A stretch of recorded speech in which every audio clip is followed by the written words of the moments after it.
ঘরটাকে খুব খুব মিস করি, ভীষণ মিস করি।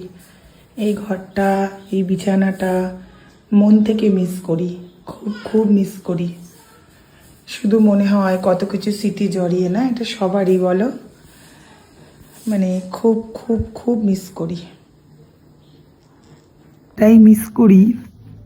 আমার না চোখের কোণাটা আজকে ভিজে যাচ্ছে। অনেক দিন পর বাবা মায়ের কাছে এসেছি, খুব কষ্ট হচ্ছে।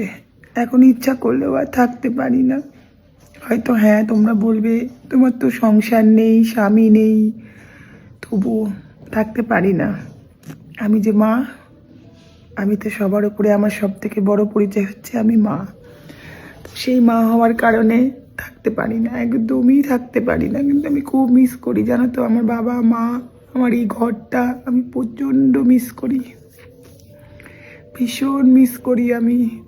আশা করি তোমরাও সকলে ওই কষ্টটা পাও, যারা বাড়ি ছেড়ে অনেক দূরে আছো, যারা একদম দেশের বাইরে আছো বা অনেক অনেক দূরে আছো, তারাও প্রতিটা মুহূর্তে মিস করো, বুঝি। কিন্তু আজকে সত্যি খুব কষ্ট হচ্ছে, জানো তো। আমার বাড়ি থেকে, মানে যারা চেনো, বসিরহাট থেকে বারাসাত 1 ঘন্টার ডিস্টেন্স। সেখানে দাঁড়িয়ে আমি আজকে 8 মাস পর এখানে এসেছি। 8 মাস, তাও কয়েক ঘন্টার জন্য, কয়েকটা মুহূর্তের জন্য। সেই যেটুকু টাইম এখানে থাকবো, সেই কয়েক ঘন্টার মধ্যে বেশিটা টাইম কেটে যাবে আমার ব্যাংকের কাজে যাব। থাকতে পারবো না বেশি সময়। তবু মুখে হাসি মা আসলেই। আর সব থেকে এটা মনে যে ভয় লাগে, এটা ভেবে যে হ্যাঁ, যখন মা আমার চলে যাবে এই পৃথিবী ছেড়ে, তখন এই বাড়িটার মধ্যে ঢুকবো কি করে, সেইটা ভেবে না খুব কষ্ট হয়। যার পৃথিবীতে মা নেই, আমি মনে করি তার পৃথিবীতে কিচ্ছু নেই, তাই না? তো যখন মা না থাকবে বা বাবা না থাকবে, এই দুজনের একজন না থাকবে, তখন এই বাড়িটার মধ্যে ঢুকবো কি করে, কি করে ঢুকবো, কি করে আসবো, কাদের কাছে আসবো, কাকে ডাকবো?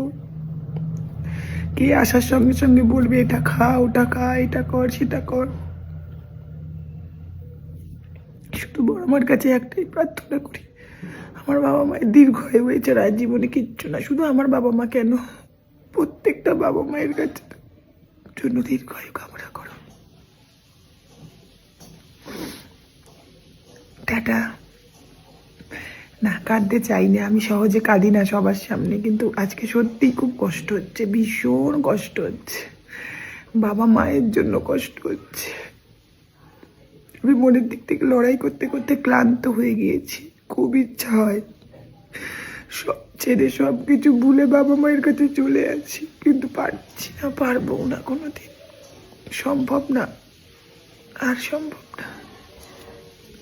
সেদিন এই বাড়িটা ছেড়ে চলে গিয়েছিলাম, বাবা মার কথা একবারও ভাবিনি।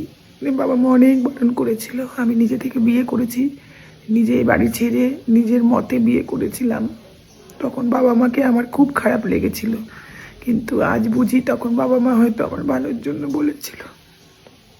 শুধু একটা কথাই বলবো, যারা এখনো পর্যন্ত হয়তো বাড়ির থেকে বাবা মা মেনে নিচ্ছে না, বা কোনো কারণে বাবা মা বারণ করছে কোনো সম্পর্কে যেতে যেও না, তাদেরকে কাঁদিয়ে, তাদের চোখের জল ফেলিয়ে কোনো দিন সুখী হতে পারবে না। তার জ্বলন্ত প্রমাণ আমি। তারা যদি তোমার জন্য এক ফোঁটাও চোখের জল ফেলে না, কোনো দিন সুখী হতে পারবে না, একদম গ্যারান্টি। দেখো সামনে, এই যে আমি জ্বলন্ত প্রমাণ তার, একদম গ্যারান্টি সুখী হতে পারবেই না, সম্ভবই না সুখী হওয়া। বাবা মার চোখের জল ফেলি সুখী কোনোদিন সম্ভব না। এই তো তোমাদের সামনে আমি তার জ্বলন্ত। আমার বাবা খুব কেঁদেছিল যখন আমি চলে গেছিলাম। আমার বাবা বলেছিল চলে আয়, যাস না, কিন্তু আমি চলে গেছিলাম। তখন মনে হচ্ছিল বাবা মা আমার কাছে সব থেকে খারাপ, আর যে মানুষটাকে ভালোবাসি সে সব থেকে ভালো।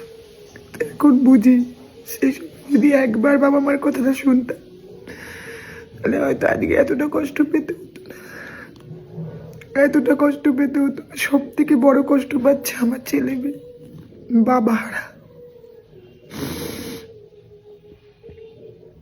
বাবা হারা তারা। এটাই সব থেকে বড় কষ্ট। আমার কষ্টর থেকেও বেশি কষ্ট বাবার ভালোবাসা পেল না। যাই হোক, টাটা। আর বলতে পারছি না কথা।